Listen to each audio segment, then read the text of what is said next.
네, 안녕하세요. 자, 저희 원산지 관리사 시험이 조금 2021년도 원산지 관리사 시험이 조금 바뀐 내용들이 있어서 개정된 내용 정도만 특강을 하려고 합니다. 원산지 관리사. 네. 자, 일단은 저희가 이제 과목이 4과목이죠. 4과목인데, 이제 수출입 통관 실무가 기본이 되는 이 관세법 과목이 개정이 매해 있어요. 보통 저희 원래 사이클이 이제 작년에서 이제 올해 이렇게 넘어오게 되면은, 요 올해 시험이 보통 저희가 시험이 이렇게 한 1년 동안 2번 있었거든요. 그래서 작년에 이제 시험이 끝나고 올해 넘어오게 되면은 요 시험이 있기 전에 책이 새로운 교재가 나와요.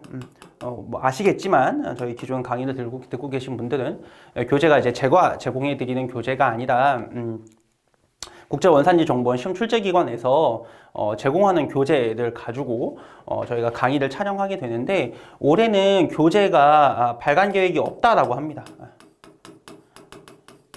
새롭게 책을 내지 않겠다라고 이야기하고 있어요. 자, 그러면서 원산지정보원 홈페이지가 뭐가 올라갔냐면은 신구조문 대비표라고 해가지고 법이 개정이 되면은 개정된 그거를 비교해서 보여주는 표가 있어요. 그거를 이제 공지사항에 올려놨는데, 이게 문제가 뭐냐면은 이제 기존 교재가 있겠죠. 기존 교재에서 몇 페이지를 가셔가지고 뭘 고쳐라 라는 게 아니라 그냥 법이 이렇게 바뀌었습니다 라는 것만 띡 올려놨어요. 자, 왜냐면 이걸 작업하는데 시간이 오래 걸리기 때문이죠. 예, 그래서 이제 원래 이렇게 새로운 교재가 나오면 이제 새 강의가 촬영이 되어야 되는데, 올해에는 이렇게 새롭게 강의를 촬영할 필요가 없는 게 기본 교재가 너무 동일하기 때문에, 그래서 제가 이제 법 개정된 내용을 기본 이론서 페이지에 맞게 갖고 왔어요. 페이지에 맞게 갖고 왔으니까 이 페이지에 맞는 개정 내용을 보시고 교재를 수정해 주시면 된다. 이렇게 생각해 주시면 될 것 같습니다. 그래서 각 이제 맨 왼쪽이 제가 제공드리는 그거를 굳이 다 인쇄하실 필요는 없어요. 굳이 다 인쇄하실 필요는 없으시고, 이제 페이지가 여기 나와 있고요. 여기가 개정 전이고 오른쪽이 개정 후입니다. 그래서 일쭉 이제 컴퓨터 화면으로 보시면서 이렇게 단어 하나 바뀐 거 있잖아요. 이렇게 단어가 하나 바뀐 것들은 그냥 화이트 같은 걸로 지우신 다음에 단어를 바꿔주시면 되시는 거고요. 그렇지 않고 아예 문단 자체가 신설되거나 아예 전체가 수정되는 경우들이 좀 있어요. 그런 경우는 내가 옮겨 적는 게 너무 힘들면 그 해당되는 페이지만 인쇄를 하셔가지고 요 개정된 부분만 잘라가지고 책에다가 붙여 넣게 하면 되겠죠. 자, 그리고 이제 2010년도 오면서 이제 21년도로 오면서 원산지 관리사의 그 개정 내용들이 있잖아요. 개정 내용이 많지 않아요. 특히 우리 원산지 관리사 시험에 영향을 끼칠 만한 내용들이 많지 않기 때문에 사실 지금 이렇게 보시면서 이렇게 장수가 많은데 많지 않다고 라고 생각하시는 분들이 계시겠지만 안 많은 겁니다. 네, 안 많은 거기 때문에 크게 걱정하지 않으셔도 될 것 같아요. 그래서 뭐 기존의 교재를 갖고 있는데 법 개정이 반영이 안 되어 있는데 어떡하냐라고 얘기하시지만 크게 걱정할 사항들은 없어요. 자, 우리 페이지 12쪽에 있는 우리 단어부터 좀 보도록 하겠습니다. 용어가 조금 정비되었어요. 아마 대부분의 내용들이 개정 내용들이 용어 정비와 관련된 내용들일 거예요. 자, 우리가 기존에 선용품이라고 불리는 단어들이 선용품, 기용품 있었죠. 기용품이 있었는데 선박용품, 그리고 항공기용품, 이런 식으로 용어가 정비되었습니다. 이거 별거 아니죠.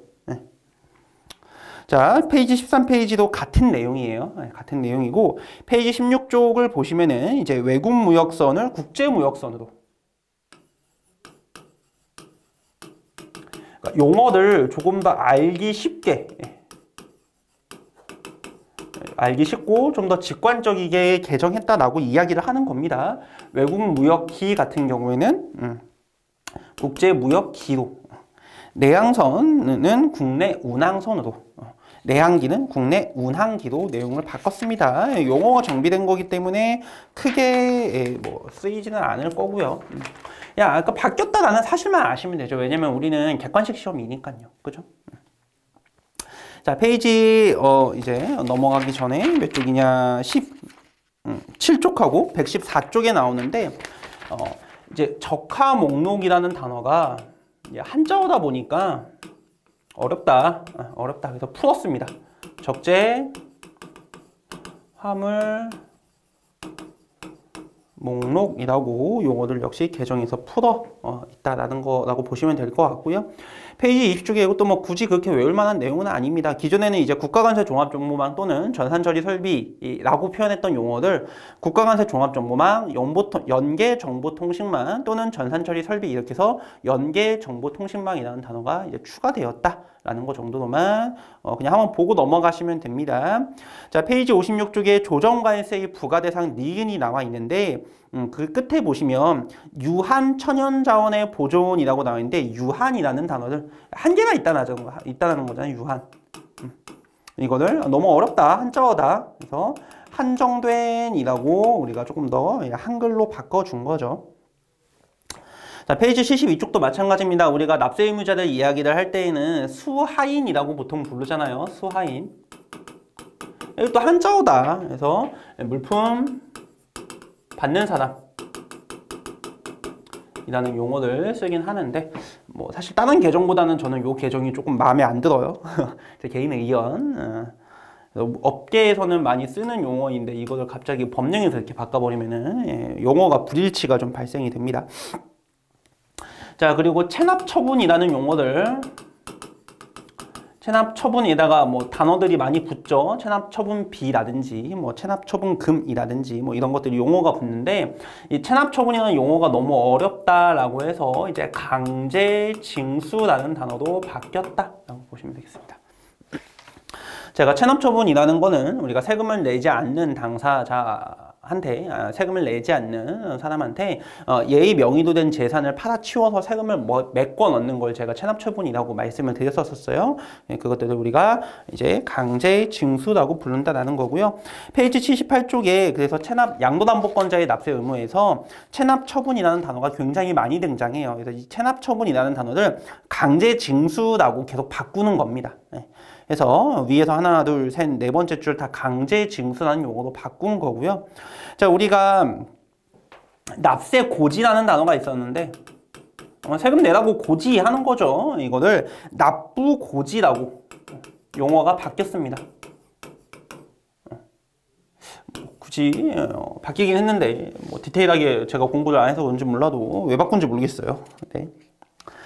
자, 이렇게 보시면 되시고 요거까지는 이제 용어의 정비였고 여기가 조금 유의미한 개정이라고 보시면 될 것 같아요. 우리가 품목분류 사전심사라는 게 있었죠.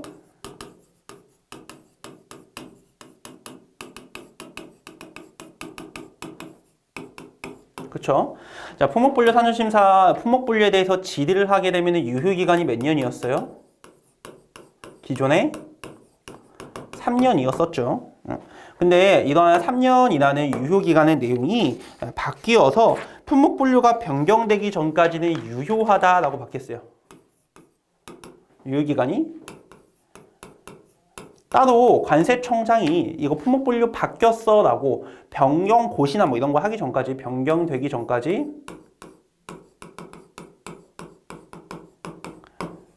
유효하다라고 내용이 바뀌었다라고 보시면 되겠습니다.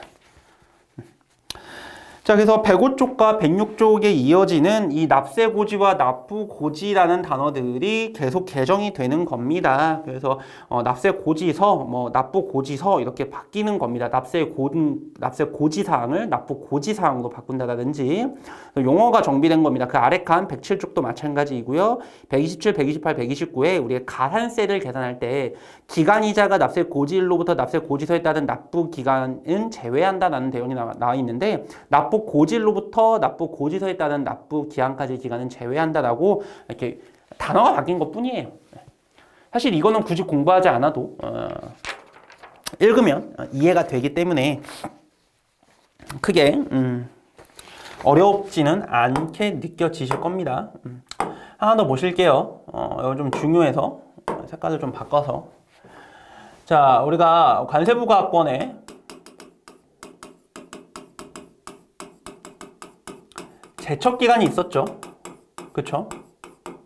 제척기간이 있었고 그 제척기간에 특례라는 게 존재했어요. 그쵸? 자, 기존에는 우리가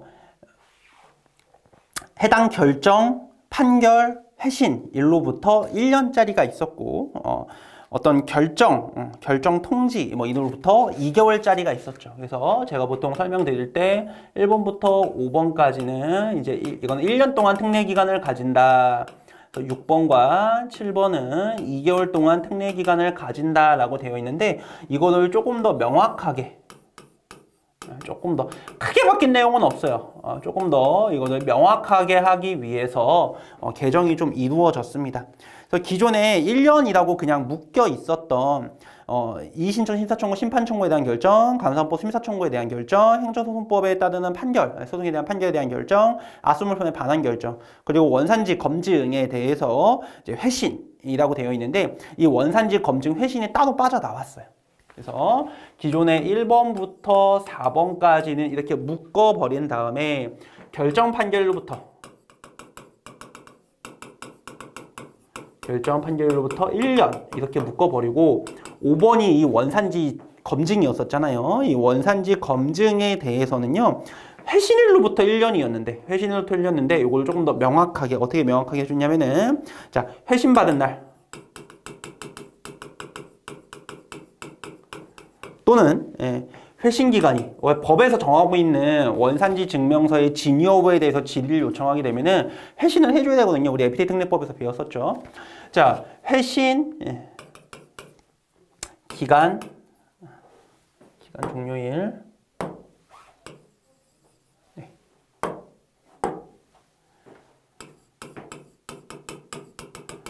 종료일 중 두 날 중 두 개 날 중 먼저 오는 날 도래한 날로부터 1년 동안 1년 동안 우리가 뭐 할 수 있다? 특례 기간을 가진다라고 보시면 되겠습니다. 자, 그리고 6번하고 7번은 크게 바뀐 게 없어요. 그래서 경정 청구가 있는 경우 또는 우리가 조정 신청에 대한 국제 조정에 관한 법률에 따른 결정 통지가 있는 걸로부터 2개월 동안 특례 기간을 갖는다. 그래서 여기가 좀 바뀌었다라고 보시면 될 것 같아요. 여기가 좀 바뀌었다. 그래서 조금 바뀐 것 중에선 중요하다라고 보시면 되겠습니다. 자, 145쪽에 보시면은 우리가 소멸시효, 관세 징수권, 소멸시효가 정지 또는 중단이 가능하죠. 근데 중단의 사유가 총 8가지가 있었었는데 그 중에서 1번 납세 고지라는 것들을 우리가 단어가 바뀌었죠. 납부 고지도 바뀌었고요. 그리고 독촉, 1번 독촉. 그리고 3번에 있는 우리가 독촉이 있었는데 납세 독촉이 있는데 납부 독촉으로 바뀌면서 납부 채굴은 포함한다는 단어가 빠져버렸어요. 크게 바뀐 게 없다. 이것도 역시 용어 정비 수준이다 라고 되어 있고, 자, 체납 처분이라는 단어 우리가 강제 징수로 바뀐다 그랬죠. 체납 처분 유예기간이라는 단어가 압류 매각의 유예기간, 강제 징수라고 그래도 단어를 가져오지 않고 요 단어 같은 경우에는 압류 또는 매각의 유예 기간이라고 내용이 좀 수정되었습니다. 자, 229쪽 내용입니다. 보세사 명의대여 금지이고요. 기존에는 명의대여 하면 안 돼 라고만 얘기했었어요. 빌려주면 안 돼. 내가 보세사인데 다른 사람한테 내 명의를 쓰게 하면 안 돼 라고 규정하고 있는 걸 조금 더 구체적으로 이야기하고 있었죠. 기존에는 빌려주면 안 돼에서 어떻게 얘기하면은 당연히 자격증을 빌려주는 건 안 되고 안 돼요. 빌려주는 거 안 되고. 다른 사람도 보세사가 아닌 사람도 내가 명의를 빌려면 안 돼요. 빌려주는 것도 안 되고 빌려주는 거 주는 것도 안 되고 빌리는 것 둘 다 안 된다라고 법에서 정확하게 명시하고 있죠. 그리고 이것 두 개를 뭐 해도 안 된다? 알선에서도 안 된다. 명의대여들이라고 구체화시켰다. 조금 더. 명의대여에 대해서는 조금 이제 법에서 잘못된 행위이다라는 것들을 조금 더 구체화했다라고 보시면 되겠습니다. 통관의 보류라고 해서 우리가 기존에 5가지 사유가 정리되어 있었었는데 그것들 중에 3번에 관세법에 따른 의무사항을 위반하거나 국민보건 등을 해칠 우려가 있는 것이 그 의무사항이 가로 열고 대한민국이 체결한 조약 일반적으로 승인된 국제법규의 의무를 포함한다. 그래서 단순히 이제 법만을 얘기하는 게 아니라 조약 협정에 따르는 의무도 포함한다라고 좀 더 구체화시킨 거고요. 그리고 기존의 5번 동그라미들 6번 동그라미도 밀려 보내고 5번에 추가된 내용이 국제징수법 및 지방세 징수법에 따라 세관장이 강제징수 또는 체납 처분에 위탁된 체납자가 수입하는 경우가 추가되었다고 보시면 되겠습니다.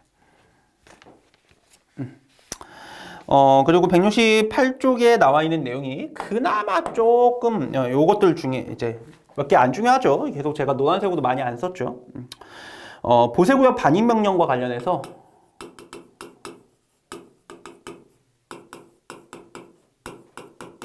조금 바뀐 내용이 있습니다. 근데 어차피 우리가 외워야 될 내용 자체로는 크게 바뀌지는 않았어요. 자, 이제 의무사항을 위반한 물품에 대해서는 보세구역에 반입할 것을 명령할 수 있다 정도였는데 어떻게 구체화시켰냐면은 누구한테 명령하냐면은 화주 또는 수출입 신고를 한 자한테 야 갖고 들어와 라고 누구한테 명령하는지를 조금 더 구체화시켰다라고 보시면 될 것 같아요. 그러면서 요 반입 명령의 어떤 절차적인 내용들이 조금 더 신설되었다라는 겁니다. 별거 아닙니다. 읽어보시면 돼요. 그래서 관세청장이나 세관장은 반입 의무자에게 따라 반입된 물품을 국외로 반출 또는 폐기할 것을 명하거나 반입 의무자가 의무사항 등을 보완 또는 정정한 이후에 국내로 반입하게 할 수 있습니다.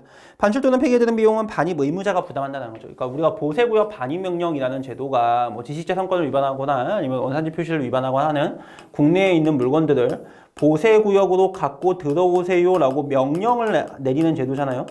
그래서 바뀐 내용이 이 명령은 누구한테 한다. 세관장이나 관세청장이 추가되었던 내용이고요. 그래서 여기서 갖고 들어왔으면 그 다음에 어떻게 해라? 반출, 외국으로 내보내거나 국외 반출하거나 버려라. 폐기 명령을 할 수 있다라고 우리가 명령 가능하다는 걸 신설한 거고요. 이건 비슷한 내용은 기존에 있었어요. 자, 그리고 비용 부담. 비용은 누가 부담한다? 반입 의무자가 부담합니다.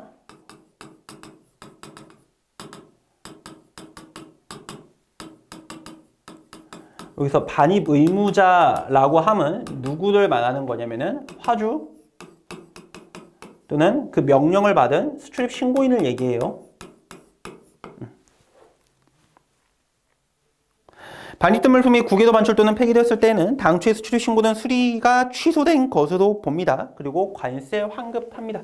그래서 국외 반출이나 폐기가 되면 신고는 취소죠. 취소된 걸로 보고 수입이었으면 관세는 환급해준다. 이라고 생각하시면 되겠습니다. 자, 마지막 단락. 그럼에도 불구하고 관세청장이나 세관장은 법의 위반 사항이 경미하거나 감시 단속에 지장이 없다고 인정되는 경우에는 반입 의무자에게 해당 물품을 보세구역으로 반입하지 아니하고 필요한 조치를 하도록 명할 수 있다. 자, 이게 예외적인 경우로서 경미하면 반입 없이 뭐 할 수 있다? 조치를 취하도록. 이런 조치들.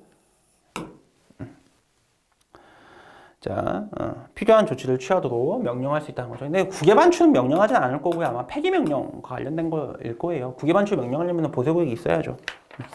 뭐 그거는 저희 디테일들이 아직 뭐 따라서 개정이 된 게 아니라서 어쨌든 이 정도로만 기억해 주시면 됩니다. 자, 그래서 관세법 내용은 모두 다 마무리가 됐고요. FTA 특례법 쪽 내용입니다. 뭐 바뀐 게 거의 없습니다. 바뀐 게 없어요. 자, 여기 역시 우리가 114쪽에 나와 있는 것도 납세 고지라는 단어가 납부 고지라는 단어로 우리가 바뀌었을 뿐입니다. 그래서 358쪽에도 역시 같은 내용이 있다라고 보시면 되겠습니다.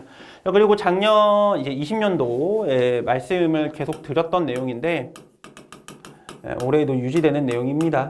뭐가 바뀌었냐면은 우리가 EU라는 애에서 영국이 포함되어 있었죠. 그렇죠?